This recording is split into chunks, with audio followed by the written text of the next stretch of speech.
Salut à toi et bienvenue sur le podcast Booste ton gîte. Je suis Yann Jarno et j'aide les gîtes et les chambres d'hôtes à développer leur marketing. Pour plusieurs raisons. Améliorer leur business, trouver l'équilibre dans leur communication et surtout se sentir mieux dans leur activité. Tu retrouveras dans ce podcast mes conseils et ceux de mes invités pour t'aider dans ton parcours, que tu sois porteur de projet ou alors déjà installé.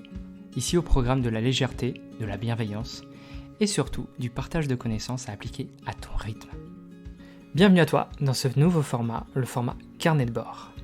Dans cette série d'épisodes, je vais te raconter mon aventure de propriétaire de gîte, car oui, je suis presque propriétaire parce que j'ai les clés le 21 avril, et surtout par quelle étape je passe pour le mettre en avant. Je peux déjà t'assurer que j'ai eu quelques surprises sur mon chemin, qu'elles soient bonnes ou mauvaises d'ailleurs.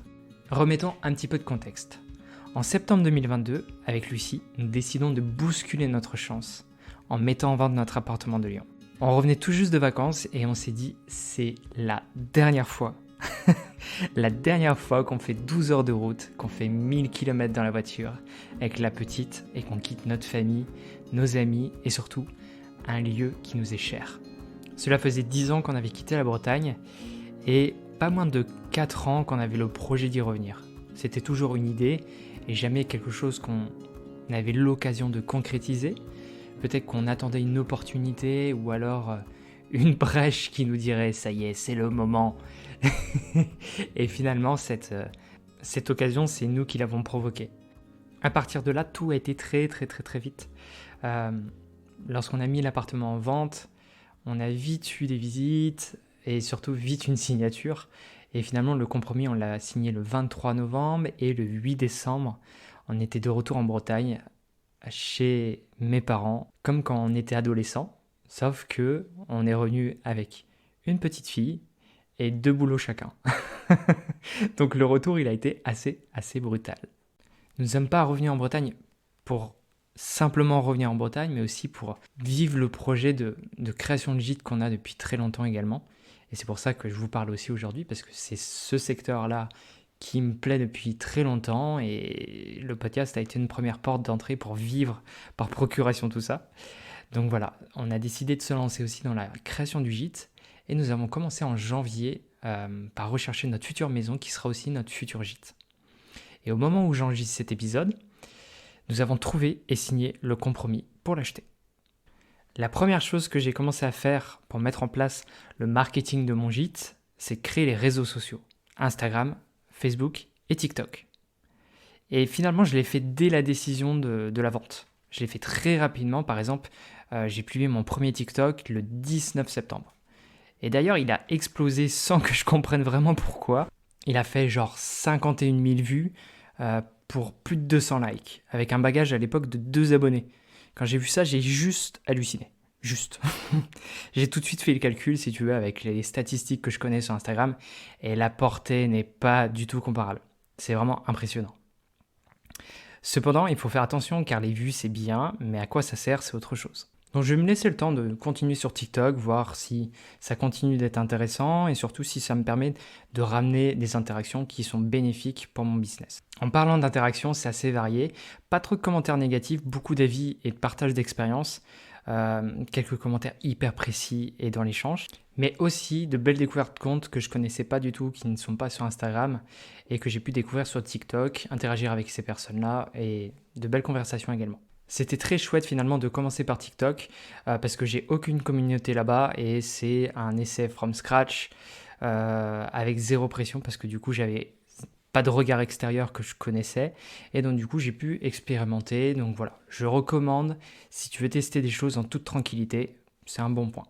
D'ailleurs, si tu te dis que TikTok c'est trop compliqué pour toi, que tu n'as pas de temps de le faire et que tu es déjà sur Instagram et que tu fais des réels, ce que je te conseille c'est de exporter tes réels et de les partager sur TikTok. Tu vas gagner en temps et en charge de travail, mais je tiens à te prévenir, les retombées sont moindres car l'algorithme va détecter que tu importes du contenu édité sur Instagram et donc du coup, il va moins te mettre en avant que si tu utilisais les fonctions natives de TikTok.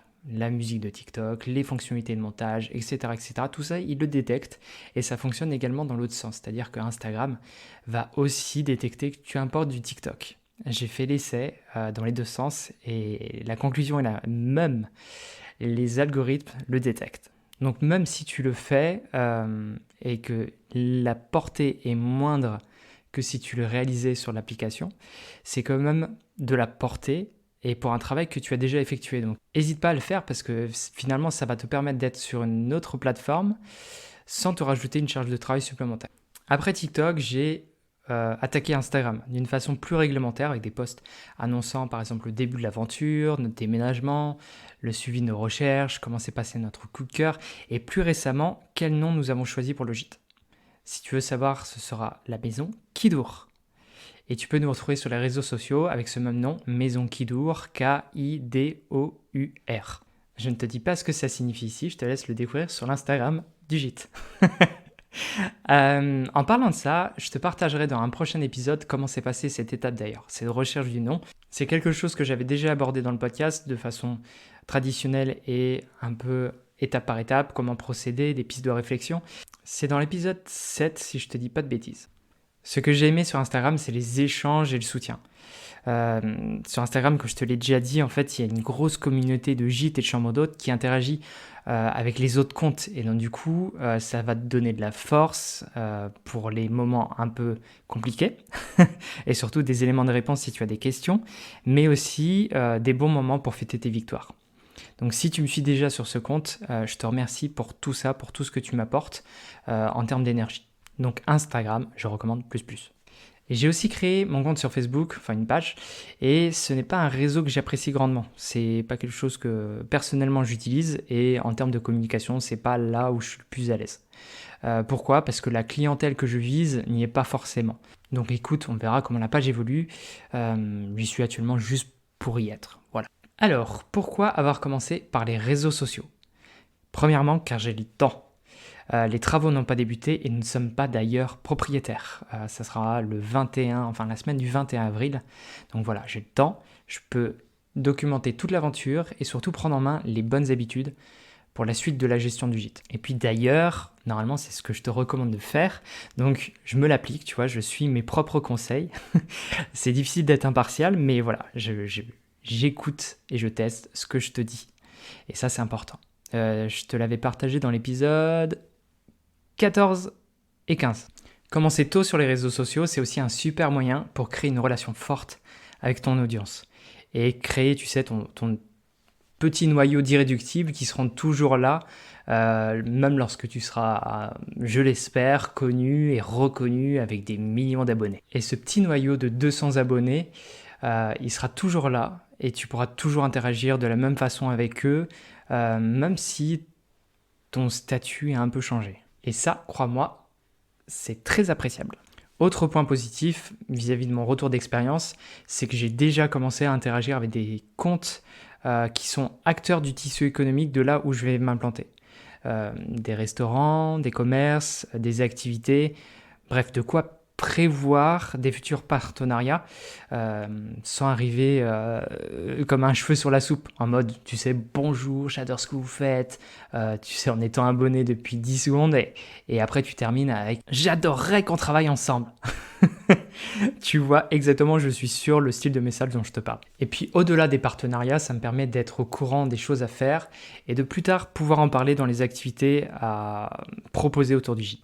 Je profite de cet instant de partage pour faire de la désensibilisation. Je ne sais pas si on peut utiliser ce mot-là, mais au moins casser un mythe pour te faire relativiser un petit peu sur ton utilisation des réseaux sociaux. En fait, les réseaux sociaux, ils sont importants pour ton image de marque et ta communication. Tu ne vas pas tout de suite créer des opportunités de réservation, mais pour ton image de marque, c'est important de partager les coulisses de ton entreprise.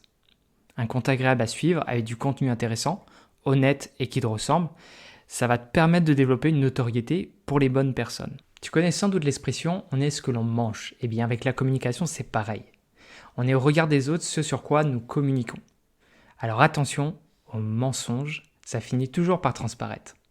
Enlève-toi cette pression et vas-y comme tu es, car c'est comme ça que tes clients, ils vont te découvrir quand ils vont arriver chez toi, surtout si tu es une chambre d'hôte. Prochain carnet de bord, je te partage mon analyse sur la projection du marketing de mon gîte et surtout comment j'ai visualisé ça lors de la première visite.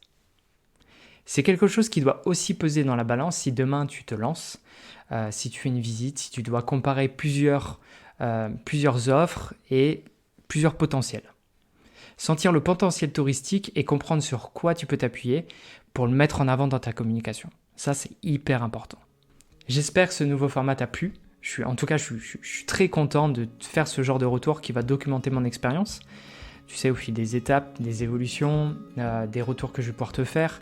Bref, si ça peut te donner des idées, des choses à tester et que ça te rassure aussi pour te lancer, comme une sorte de trame avec des retours de terrain, et mes objectifs seront atteints. Donc n'hésite pas à me dire sur Instagram du podcast ton ressenti, les choses que tu aimerais que j'aborde ou que j'essaye. Bref, raconte-moi un peu tout ça, ça sera un plaisir pour moi de te lire. Je te propose qu'on se retrouve le 6 mars pour un nouvel épisode invité. Tu verras, c'est encore un épisode plein de bons conseils avec une invitée passionnante. Je n'en dirai pas plus, mais j'adore te faire des trailers. C'était le premier de la saison 3, voilà. Les trailers sont aussi de retour. Tu connais mon aspect hollywoodien.